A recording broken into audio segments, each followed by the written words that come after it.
Salut, c'est Trado, je suis content de vous retrouver pour la mise à jour des zones d'accumulation rationnelle pour les cryptos majeurs. Je vous rappelle que ce format ne s'adresse pas aux traders, mais à ceux qui veulent accumuler pour le long terme, pour des décennies, pour la retraite, pour la transmission, des positions sur leurs cryptos préférés. Et on ne pense pas ici à la revente, on ne pense ici qu'à l'accumulation progressive.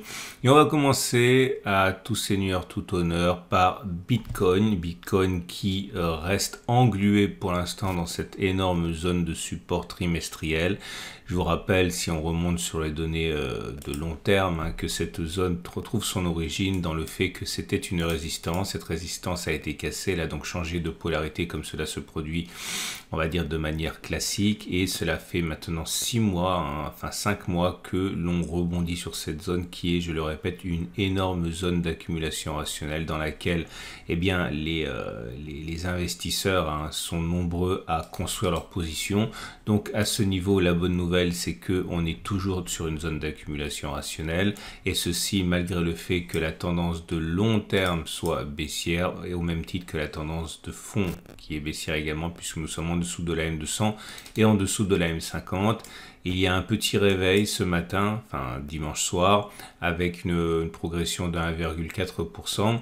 À noter également que les bougies Aiki-Nashi ne montrent pas de pression forte établie. C'est rouge, c'est vert, ça alterne, les corps sont petits, il y a des mèches hautes et des mèches basses. C'est de l'indécision plus qu'autre chose, c'est de l'indécision plus que de la pression qui soit haussière ou baissière. Mais pour l'instant, en tout cas, ce qui est certain, c'est que ce n'est pas baissier.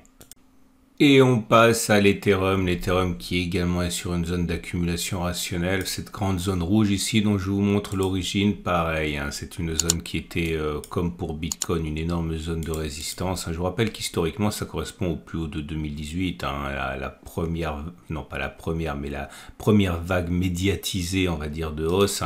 Il s'en est suivi une baisse après que l'on ait atteint les plus hauts de, regardez ça, 94%, avant de connaître depuis les plus bas une progression de près de 5000% en l'espace de 2 ans.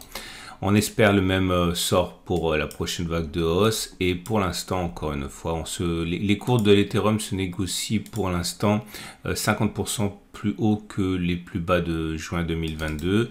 On est sur zone d'accumulation rationnelle également, donc si vous êtes un fan du projet Ethereum, vous êtes sur une zone où sachez que vous n'êtes pas les seuls à accumuler.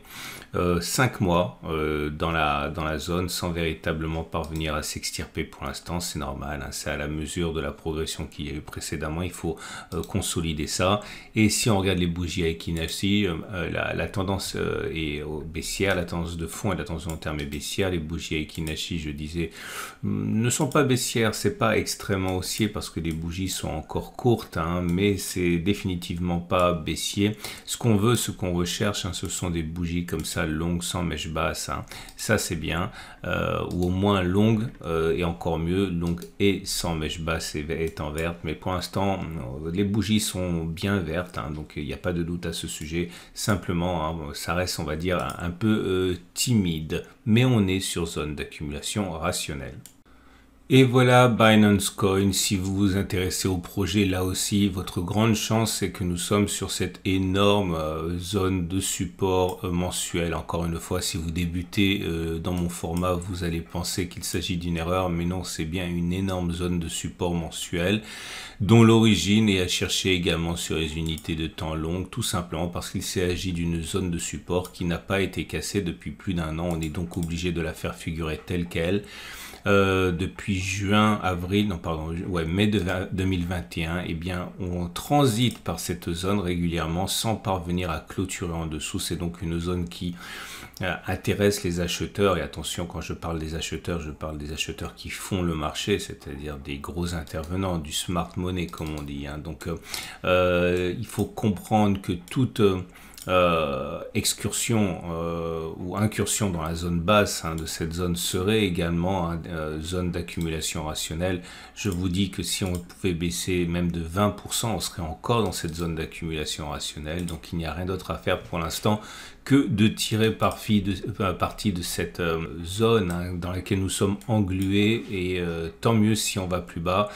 Pour l'instant, la tendance de long terme est baissière, la tendance de fond est baissière. Et là aussi, les bougies Aiki Nashi montrent un petit réveil discret, hein, puisque ce sont des bougies vertes maintenant que l'on a, mais encore une fois, des bougies vertes sans beaucoup de conviction. On est loin d'avoir cette belle série de bougies vertes longues sans mèche basse, hein. Pour l'instant, c'est encore une fois très discret. Et on passe à Ripple qui également est dans une situation de sursaut technique avec une bonne nouvelle, c'est que nous sommes au-dessus de la M200 et au-dessus de la M50 contrairement aux autres cryptos abordés. Autrement dit, la tendance de long terme et la tendance de fond ne sont pas baissières. Le rebond sur le support des 0,46, 0,43 est évident, je vous montre, hein, c'est toujours la même chose, hein. La plupart du temps on a des résistances, ces résistances sont cassées et elles changent de polarité en devenant support, c'est ce qui se passe actuellement et c'est depuis les plus bas d'il y a 3 jours que pour l'instant on rebondit. En 3 jours, enfin on a rebondi de près de 9%, hein, donc c'est vraiment intéressant à suivre. Il demeure que rien ne permet a priori de penser qu'on est terminé de consolider, si ce n'est que on est au-dessus des 2 moyennes mobiles qui montrent encore une fois des velléités haussières plus marquées que pour Bitcoin ou Ethereum par exemple. Les bougies Aiki Nashi, on sans doute, sont là aussi en situation d'inversion, hein, puisque c'était rouge, maintenant c'est vert, mais là aussi, hein, ce n'est pas flagrant non plus, c'est vraiment des zones qui incitent à l'achat les gros intervenants, à l'achat progressif, hein, mais il n'y a pas véritablement d'engouement, hein, pour l'instant sur Ripple, ni pas plus que sur les autres cryptos.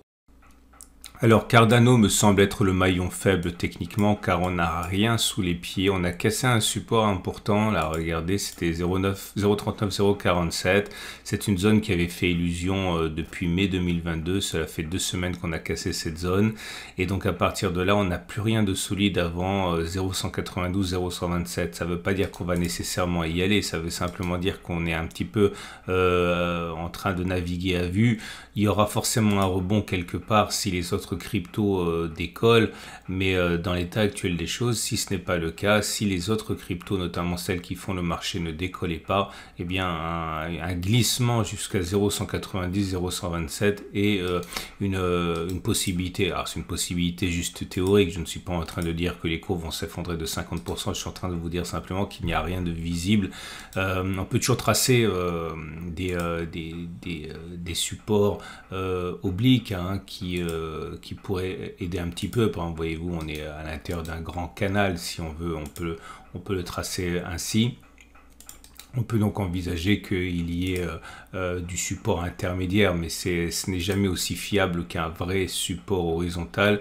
Donc tout ce qu'on peut faire si on veut vraiment continuer à accumuler sur Cardano, c'est accumuler de manière arbitraire, on va dire chaque fois que l'on baissera de 5%, enfin dans l'éventualité où on baisserait encore de 5%, il y a un petit support intermédiaire ici, mais qui a très peu de légitimité à 0,34, 0,33. Mais voilà, vous l'avez compris, on n'a pas grand chose à se mettre sous la dent. Les bougies Aiki Nashi montrent que pour l'instant, comme pour les autres cryptos, hein, il y a une petite rémission, mais encore plus discrète, j'ai envie de dire, hein, puisque la bougie est vraiment très petite, avec un petit corps vert certes, mais pas très significative. Bref, vous l'aurez compris, on n'est pas sur zone d'accumulation rationnelle. On peut accumuler quand même arbitrairement chaque fois que l'on perd un certain nombre de points de pourcentage, mais c'est clairement le maillon faible parmi les cryptos majeurs que j'étudie. Et on termine avec une note positive, Solana qui rebondit comme on va dire on pouvait l'espérer sur la zone de support des 25-26, aidé il est vrai par l'énorme zone de support mensuel des 26-18. Je vous montre les données mensuelles pour ne pas perdre de vue l'origine, hein, de cette zone. Vous voyez pareil, zone de support ici qui a fonctionné depuis plus d'1 an et sur lequel on rebondit. Donc là aussi aucune raison de penser que la consolidation soit terminée, tout est possible et on sait qu'il y a une véritable pesanteur marquée sur tous les cryptos, et donc la tendance de long terme est baissière, la tendance de fond est baissière depuis les plus bas atteints il y a 3 séances, on a pris sur Solana, on en est à 7,6%, donc on pourrait penser que c'est assez convaincant. Il demeure que les bougies Akinashi ne sont pas pour l'instant extrêmement haussières, hein. C'est toujours une bougie de retournement, certes, mais modeste. Et on suit ce qui va se passer. Voilà, c'en est terminé pour ce format hebdomadaire. Je vous rappelle comme d'habitude que si vous avez aimé le format, vous pouvez vous abonner à ma chaîne YouTube pour ne pas louper les mises à jour. Si vous cliquez sur la petite cloche, eh bien vous aurez une notification lorsque la semaine prochaine la vidéo sortira.